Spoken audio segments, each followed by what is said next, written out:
I'm Molly Carmel, and this is the podcast that I always wish existed. A little bite sized, on the ground, spiritual note that can shift your thinking and your outlook on life because sometimes that's all it takes, a small shift in what you choose to believe to make your day a little better and let you be a little bit more awake, alive, and ascending. So today I want to talk about money. Not the spreadsheet kind of money, but the spiritual kind of money. And about moments when fear and truth offer two totally different plans. And the real work is listening for what's aligned in you. This is a very tricky one for me. So get on board. One of the many jobs that I have in this world is being a therapist. I love it. I love it. I love it. I've done it for 25 years. And at this point, one of the trickiest parts of that job isn't like the emotions or the stories or the tears, though that was certainly something I had to deal with a lot in my early years in my training. But, you know, it's really the business part, the money part, the transaction part, because those are the moments where care and commerce have to share the same room. And I've had lots of my clients for like 10, 15 years. And one of my very longtime clients the other day texted me before her session to say that she had a migraine and could we do a phone session because we're usually doing Zoom sessions. And I don't know, like this is somebody who is so engaged in the work with me. This is somebody who I've known a really, really long time. And I don't know about you, but like I've had many a migraine and a real migraine glues you to a bed, right? Like the light, it's like turn out the lights. Anything sounds like thunder in your soul. It's awful. And so, you know, obviously because this money thing has been a struggle with me, especially in work, I like overcorrect when I'm supposed to be putting down a limit because I've learned the hard way, because that's how I learn everything. I learned the hard way. So my first reaction when she texted about her migraine was this very familiar tightening, right? Like, you know, you've counted this session for the week in your budgeting. Like, you know, you need to charge her. You have a policy. You're running a business. And honestly, this is what I had to be taught because I like really struggled with this in my career.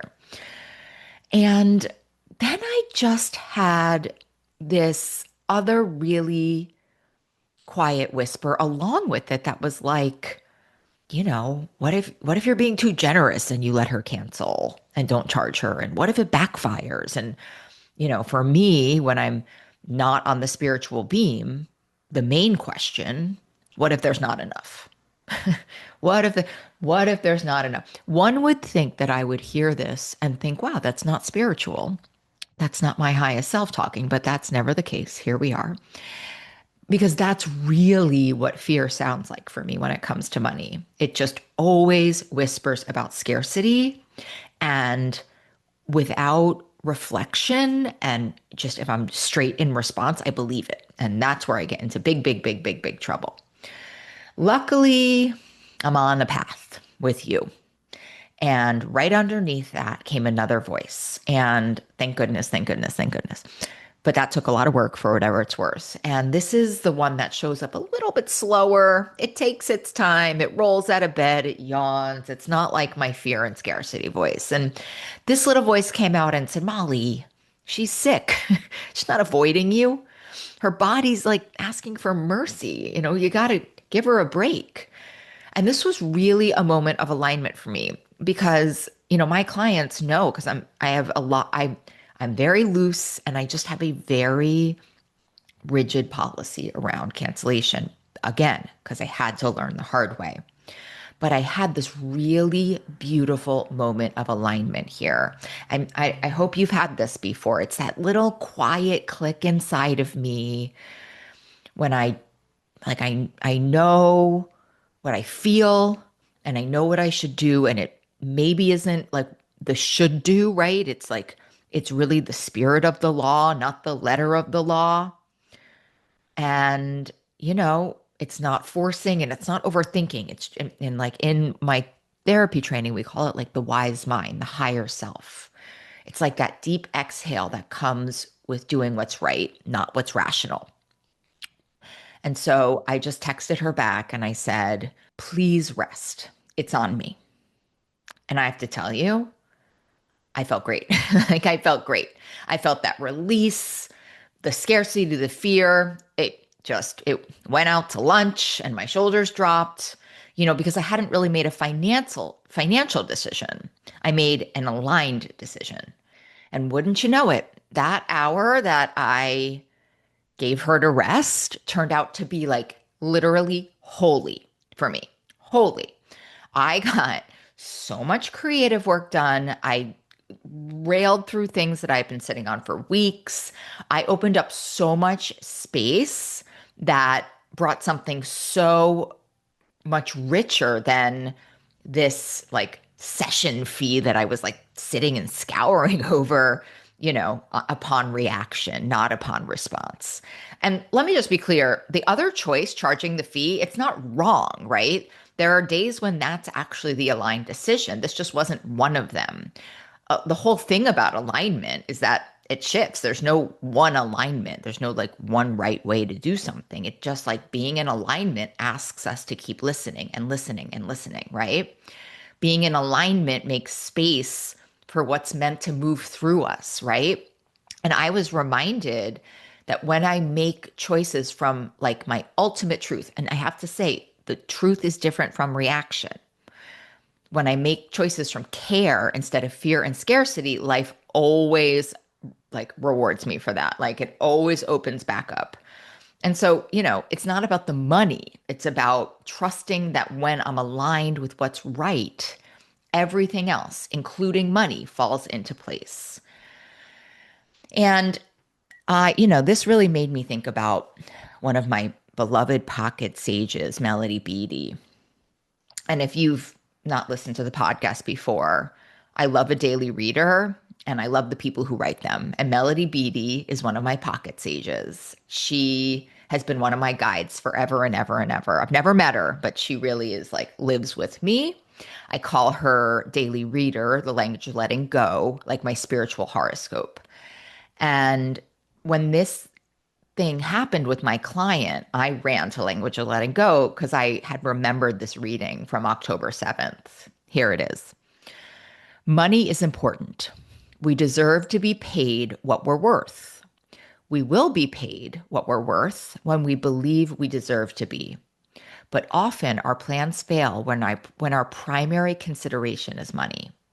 Money is a consideration, but it cannot be our primary consideration if we are seeking spiritual security and peace of mind. Today, I will make money a consideration, but I will not allow it to become my primary consideration. Help me to be true to myself and trust that the money will follow. Once again, for those of you in the back row, money is important. We deserve to be paid what we're worth. We will be paid what we're worth when we believe we deserve to be. But often our plans fail when our primary consideration is money. Money is a consideration, but it cannot be our primary consideration if we are seeking spiritual security and peace of mind. Today, I will make money a consideration, but I will not allow it to become my primary consideration. Help me to be true to myself and trust that the money will follow. I mean, I just like glowed up when I read that reading because that's literally what the day had taught me.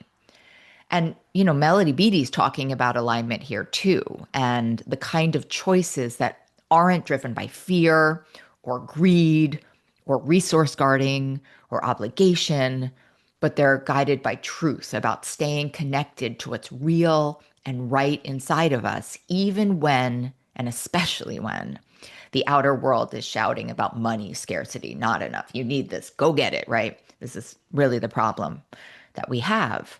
And that's what happened in that moment with my client. I got really quiet. Instead of reacting to that scarcity voice, I was like, let's see what else is on offer. And I got really quiet and I listened and I acted from the part of me that knows peace is a better compass than panic. Peace is a better compass than panic. And honestly, when I did, everything just like Tetris board fell into alignment. My actions, my heart, my relationship with my client, the universe around me, win, win, win, win, win. So our word of the day today is alignment. Alignment isn't about perfection. It isn't about balance. It's just about honesty. It's about the moments when what we feel, what we say, and what we do all line up. And the thing is about alignment is like it depends, right? Sometimes alignment looks like structure, and sometimes it looks like softness. Sometimes it says charge the fee, and sometimes it says give the grace. Neither choice is wrong. It's just about truth. One fits the truth in a moment better than the other. And alignment is what happens when fear stops running the show and the truth takes the mic.